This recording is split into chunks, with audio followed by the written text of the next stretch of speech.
Thank you for joining us today. I want to wish you a Merry Christmas and Happy New Year. May you enjoy these messages of Christmas from men and women of God. God bless you as you listen. Aliguza mke wa mtu mwingine. Aliguza mke asiyeruhusiwa kuguza. Labda uko hapa umemguza mke wa mtu mwingine, umemguza mume wa mtu mwingine, umemguza msichana wa wenyewe na kijana wa wenyewe. Ipo neema ya Mungu. Ndiposa neno hili limekuja siku ya leo, na kwamba kuna neema ya msamaha. Mungu anaweza kukusamehe leo. Haijalishi ulikuwa umeenda mbali kiasi gani, lakini utakapogeuka na kuungama na kutubu dhambi zako, Mungu anaachilia neema ya msamaha na wewe utasamehewa. Katika kitabu cha Mwanzo, I think ni 12, wakati Sara na Abrahamu walienda katika nchi ya Misri, Abrahamu aliogopa kwamba mfalme wa huko atamuua yeye kwa sababu ya Sara. Sara alikuwa mrembo kabisa kama wewe tu. Ama unajishuku kama wewe si mrembo? Alikuwa mrembo. Na Abrahamu akasema, kwa sababu ya urembo wake hawa watu wanaweza niua ndio wamchukue. Akasema, mfalme, wewe ni dada yangu. Na mfalme akaona, kama ni dada yake mimi namchukua basi. Akamchukua kuwa mke wake. Lakini Mungu aliingilia kati, akawapiga watu wa Farao na Farao mwenyewe na nyumba yake na ugonjwa mbaya sana, mpaka Farao akagundua kwamba ameguza mke wa ahadi ambaye hakustahili kuguza. Tukienda katika Genesis hiyo sura ya 20, Abrahamu anarudia yale tena katika walipokutana na mfalme Abimeleki wa nchi ama ufalme wa Amaleki. Abrahamu tena anasema, kwa urembo na uzuri wa Sara watu wa nchi hii wanaweza kunimaliza. Wacha niseme ni dada yangu. Akasema hivyo tena. Abimeleki akamchukua Sara tena. Sio mwanaume, alikuwa mwanaume wa aina gani?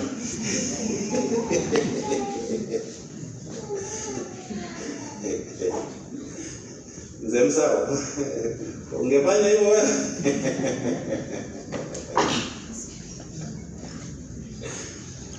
Amesema ataniua. Anajiokoa yeye mwenyewe. Tena Abimeleki akamchukua Sara tena. Lakini Mungu tena akaingilia kati, kwa sababu Sara alikuwa mke wa agano. Mungu alitaka kulinda agano lake na Abrahamu, ya kwamba kupitia Sara nitakupatia mrithi wako. Mungu alifunga mimba za watu wa Abimeleki wote katika nyumba yake. Hakuna yule aliyeweza kuzaa wakati ule alikuwa amemchukua Sara. Kwa hivyo ninamaanisha nini? Wakati unaguza mume au mke asiyekuwa wako, Mungu mwenyewe anaingilia kati na ataleta adhabu kubwa ambayo inaweza kukuathiri wewe na jamii yako nzima, jinsi tulivyoona hapa. Lakini ndugu zangu na dada zangu,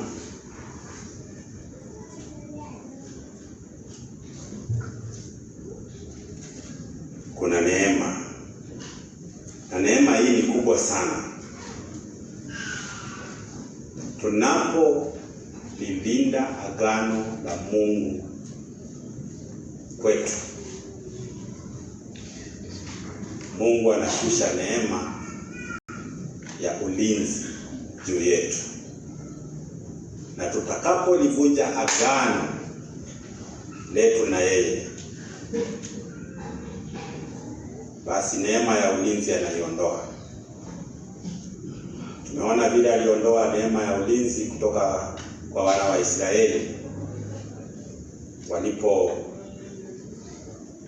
walipoasi.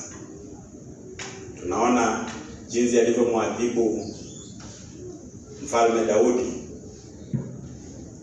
aliposema upanga hautatoka kwa nyumba yako.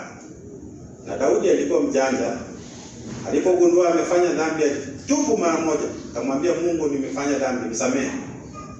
Na Mungu akamsamehe, lakini akamwambia kwa hilo ulilolitenda upanga hautatoka kwa nyumba yako.